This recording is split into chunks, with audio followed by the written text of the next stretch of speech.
नमस्कार, स्वागत है आप सभी का राज मीडिया टीवी में। मैं हूं पारुल आपके साथ। हम इस समय मौजूद हैं परशुराम भवन में, जहां पर राजस्थान ब्राह्मण महासभा की एक बड़ी सभा का आयोजन हो रहा है, जहां पे बहुत सारे ब्राह्मण समाज के नेता मौजूद हैं।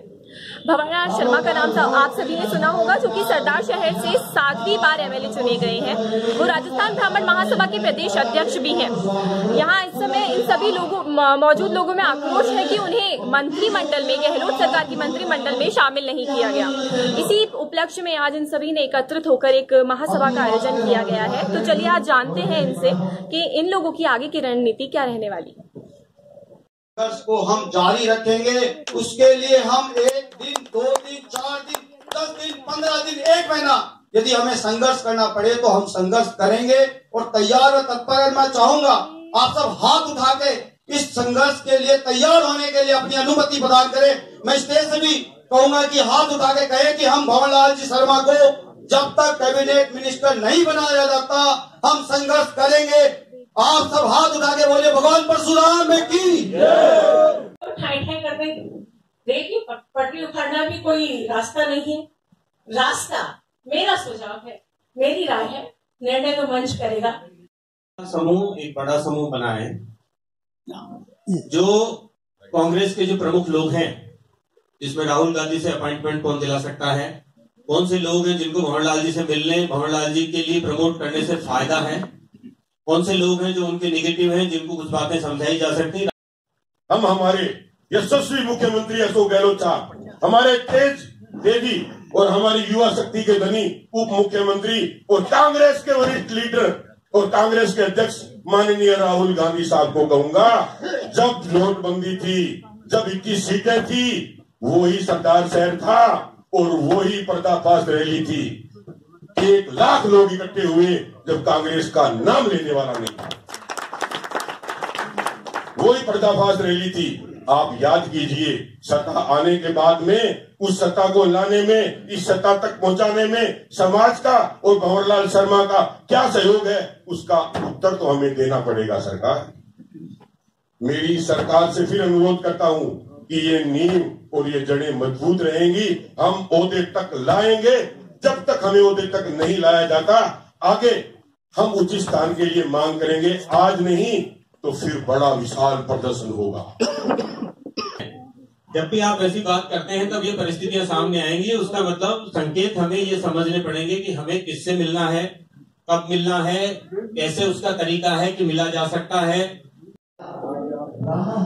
नमस्कार, स्वागत है आप सभी का राज मीडिया टीवी पे। मैं हूं पारुल आपके साथ और आज हमारे साथ में है राजस्थान ब्राह्मण महासभा युवा प्रकोष्ठ के प्रदेश अध्यक्ष मधुसूदन शर्मा जी। Hello sir. जी नमस्कार जी। तो सर, सबसे पहले तो आप मुझे ये बता दीजिए, जो सब लोग इकट्ठे हुए हैं, पूरा ब्राह्मण समाज अब एक साथ यहाँ बैठा है, उसके पीछे का कारण क्या है?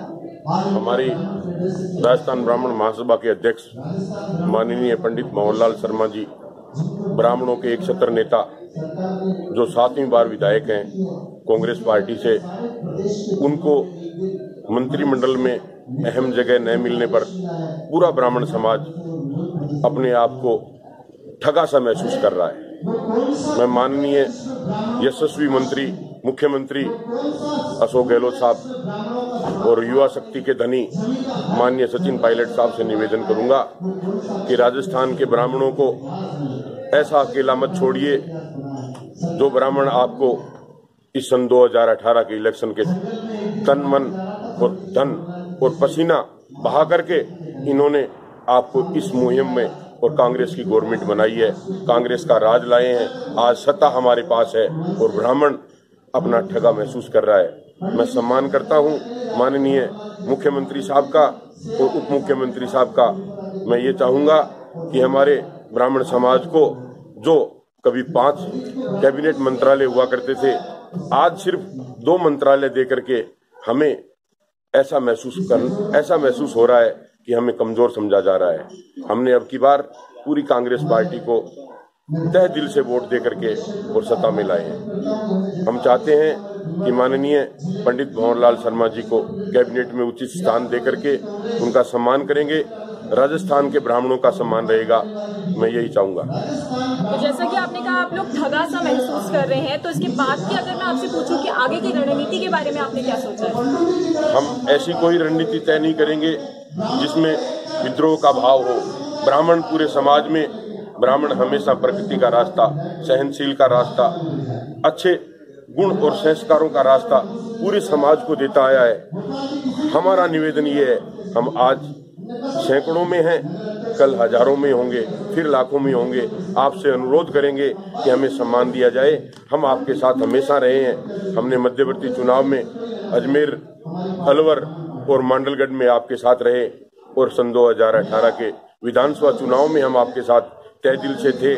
जब भी आज अपने सत्ता में हैं और आपका ही एक विधायक जो 7वीं बार एमएलए है और जो ब्राह्मणों के व्यक्तित्व के रूप में एक ब्राह्मण नेता है, उनको आपने कैबिनेट में स्थान पहली लाइन में नहीं दिया। हम आज एक गर्व महसूस नहीं कर रहे हैं, हम खिन्न महसूस कर रहे हैं। सैकड़ों हजारों की संख्या की बात तो आपने की, लेकिन सबकी सोच बहुत अलग अलग होती है। एक कुछ लोग जब यहाँ जोश की बात कर रहे हैं तो कुछ वहाँ शांतिपूर्ण तरीके से भी बात कर रहे हैं, तो सबको एकत्रित करने के लिए आप क्या करेंगे? हमारी समाज एक आवाज के साथ एकत्रित है। हमने परसों आह्वान किया कि राजस्थान के हर जिला, हर तहसील के अध्यक्ष हमारे जयपुर विद्याधर नगर भवन में पधारे।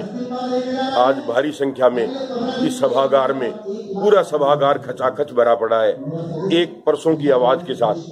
और जिस दिन हम आवाज ब्राह्मणों को एक आवाज देंगे, ब्राह्मण हमारे साथ तय दिल से पंडित भंवरलाल जी के साथ अपने खून पसीने और अपने दम के साथ हर ब्राह्मण हर कोने से जयपुर पधारेगा। चलिए, यहाँ पे तो आपने सबको एकत्रित कर लिया, लेकिन मैं आपसे ये जानना चाहूंगी कि अशोक गहलोत जी तक, हमारे मुख्यमंत्री जी तक पहुंचने के लिए आपने क्या प्रयास किए? उनकी तरफ से कोई आपको रिस्पांस कुछ मिला? हमने प्रयास किए, उन्होंने आश्वासन दिया।